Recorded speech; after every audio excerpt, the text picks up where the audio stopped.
Good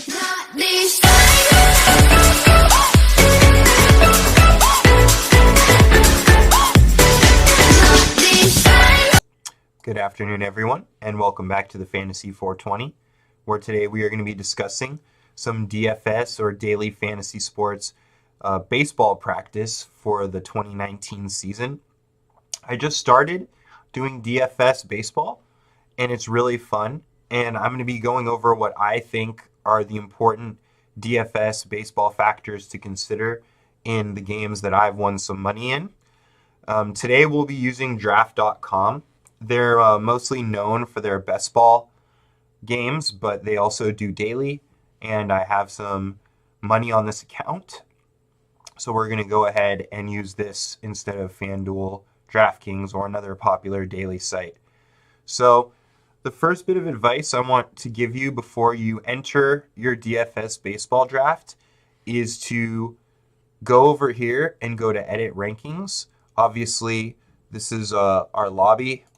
And then we'll click on MLB to get to baseball. And then we can click on Edit Rankings here before we even enter our draft. And that's really important because it'll give you a little bit of a game plan to formulate when you see the names and where they're all lined up. So obviously these guys are being projected to score more points comparing to the draft.com algorithm rather than their other players.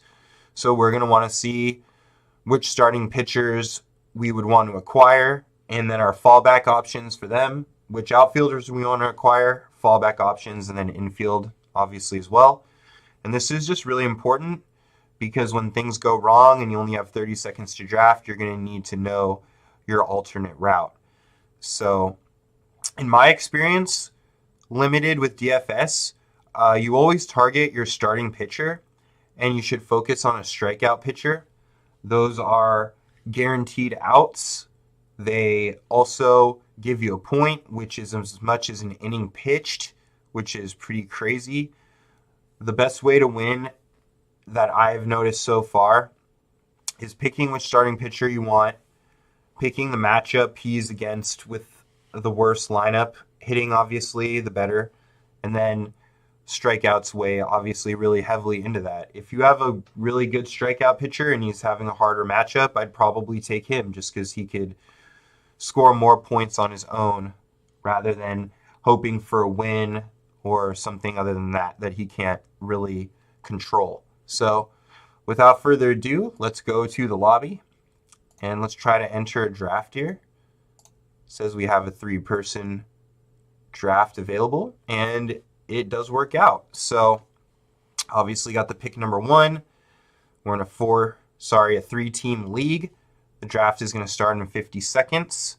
So obviously I mentioned we're going to be focusing on a starting pitcher, and it's funny that I got the first pick because I'm not really sold on any of these starting pitchers, Pena, Woodruff, Quintana, or McHugh.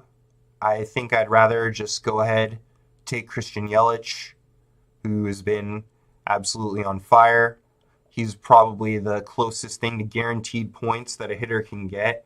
And it's obviously really frustrating because hitters, you want to get the big bopper and you want to get the fun name, but hitters are less likely to score than pitchers just because they're dependent on what happens during the flow of the game, what the pitcher gives them, etc. So it looks like we're going to go Yelich, but I'll take the time just so I can talk a little bit more. So like I was saying, if you have another pitcher that you like slightly less, I would still try to prioritize him in the first round over these hitters just because that's how important pitching is. A lot of times this is a little bit low of a pool. I think this is only 4 games you have to choose from, but when there's more games, there's a lot more starting pitcher options that you can choose from that seem a lot more palatable, especially if you have a lot of number 1 starters, number 2 starters playing on the same day.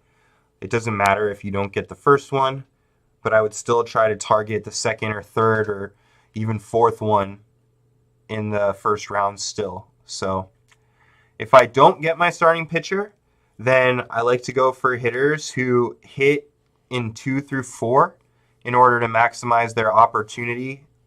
More at-bats is obviously a better chance to score. Also, I look for the home run hitters.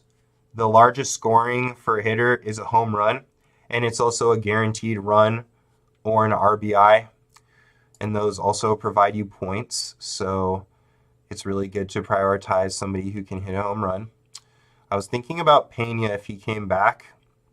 Now I'm probably just going to go ahead and take the hitters and just see what's left. I'm going to take Chris Davis. He's just been raking so hard lately. He's on a tear, arguably more than anyone in the league right now.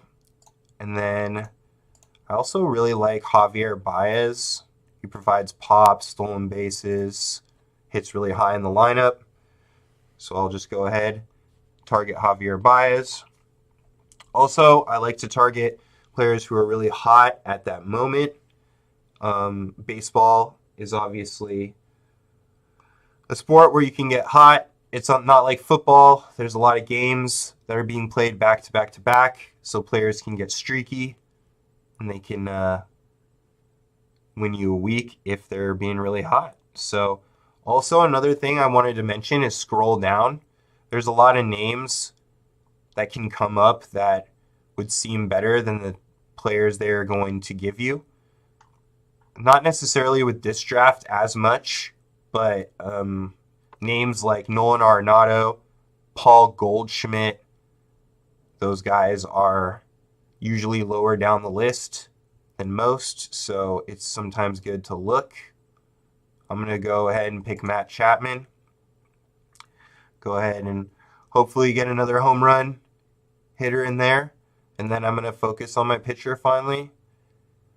I have Woodruff. Actually had a decent outing last game, but he's going up against the Cubs. I could just go for one of these names and hope that they have a good game, but I think I'm just going to go with Woodruff.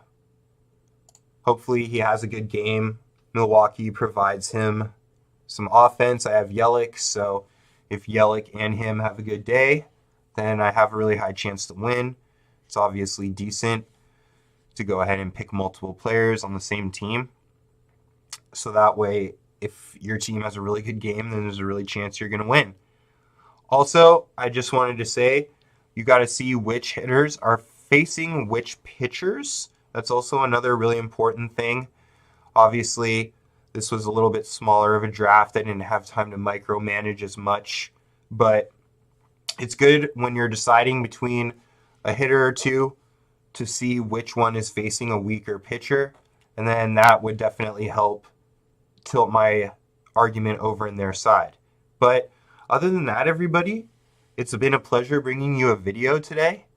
I'm obviously a little bit sick, so had to hide my face, and we haven't done a draft in a while, so that was really fun. Hopefully the Brewers win me $3 or so tomorrow. This is obviously a very low-key draft, but if anybody watching this video has any advice about daily fantasy baseball, I would love to hear about it.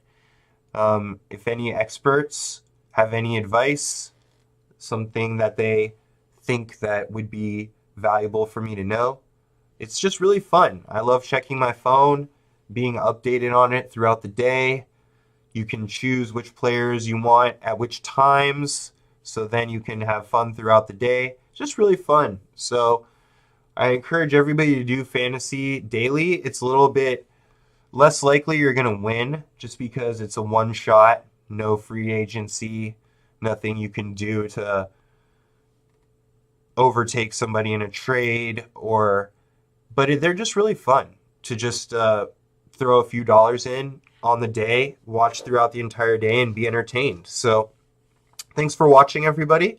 I hope to hear some feedback from everyone, and I'll be back tomorrow with another video, most likely some football running back loves. So I will talk to you then, and as always, have a great afternoon. Peace.